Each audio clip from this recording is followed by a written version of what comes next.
Hello guys, সবাইকে good morning. আজকে সকাল সকাল উঠে আমি পুজো করছি, কারণ হচ্ছে আজকে শ্রাবণ মাসের চতুর্থ সোমবার। আর আমি এখনো কোথাও গিয়ে পুজো দিইনি, এই কারণে আমি ভাবছি যে বাড়িতেই দেওয়া যাক। আর ঠাকুর তো আমাদের বলেনি যে মন্দিরে গিয়ে পুজো দিলেই ঠাকুর আমাদের পুজো নেবে। আর আমার মনে হয় যে মন্দিরে গিয়ে পুজো দেওয়ার থেকে বাড়িতেই পুজো দেওয়া অনেক ভালো, কারণ মন্দিরে অনেকক্ষণ দাঁড়িয়ে থেকে লাইন দিয়ে তারপর পুজো দিতে হয়। আর মন্দিরে তো তাড়াহুড়ো করে পুজো দিতে হয়, তুমি দিতে না দিতে আরেকজন ঢুকে পড়বে। এই কারণে আমার মনে হয় কোনো পুজো পার্বণ হলে বাড়িতে প্রথমে ভালো করে পুজো দাও, তারপরে তোমার যদি ইচ্ছা থাকে বাইরে গিয়ে পুজো দেওয়ার, তারপরে তোমরা দিতে পারো। তো এই কারণে আমি চতুর্থ সোমবারে বাড়িতে পুজো দিচ্ছি, তারপরে লাস্ট সোমবারে যদি ইচ্ছা হয় তাহলে আমরা যাব অন্য জায়গায় পুজো দেওয়ার জন্য। আর এইদিকে আমি নিরামিষ খিচুড়ি বসিয়ে দিয়েছি, এদিকে পুজো টুজো দিয়ে তারপরে আমরা খিচুড়ি খাবো। আর এখন আমার স্বামীটা স্নান করলো, তো এই কারণে আমি জামা প্যান্ট নিয়ে আসি দিব আমার স্বামীকে। এই যে দেখো,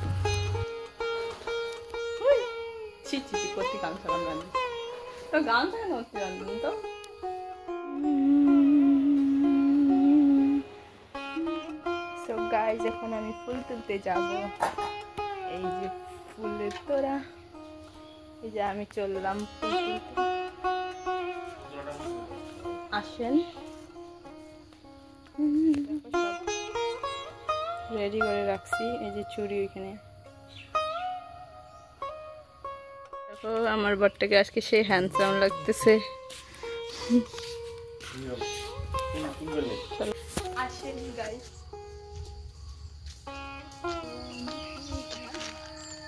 দেখো এইটাও লাল, আমিও লাল।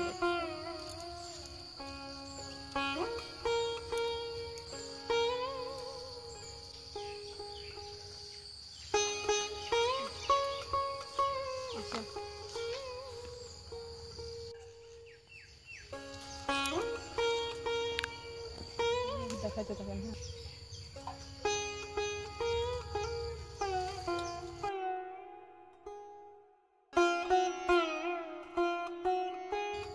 আমার বউটাকে খুব সুন্দর লাগতেছে আজকে।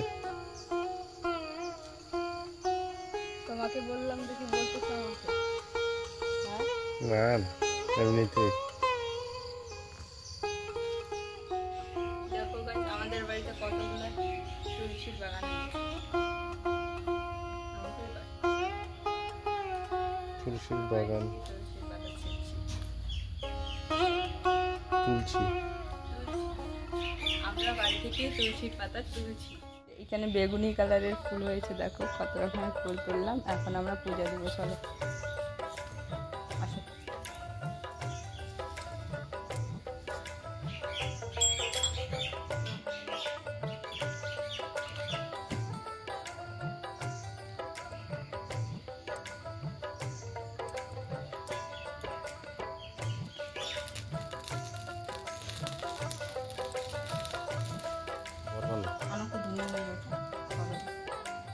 ভাঙিন লাগবে।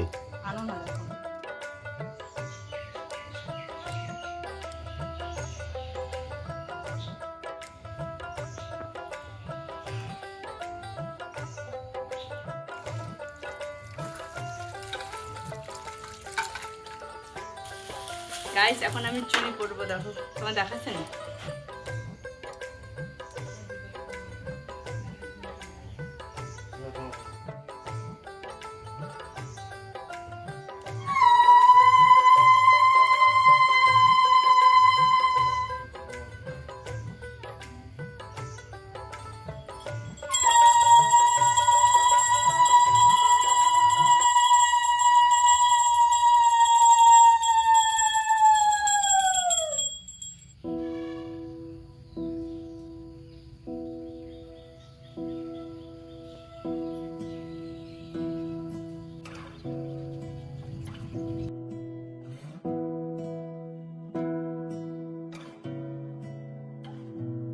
তোমাকে না লেখা চিঠিটা ডাক বাক্সের এক কোণে, সাদা খামের না লেখা নাম এঁকেছে তার গানে।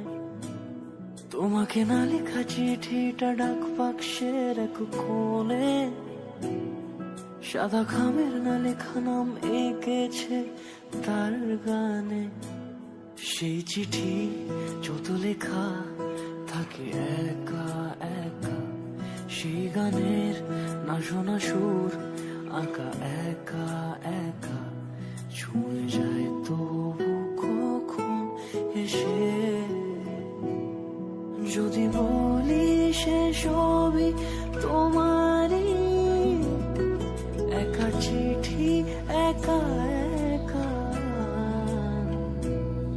যদি বলি সে সবই তোমারই একা চিঠি একা একা সাইয়া সাইয়া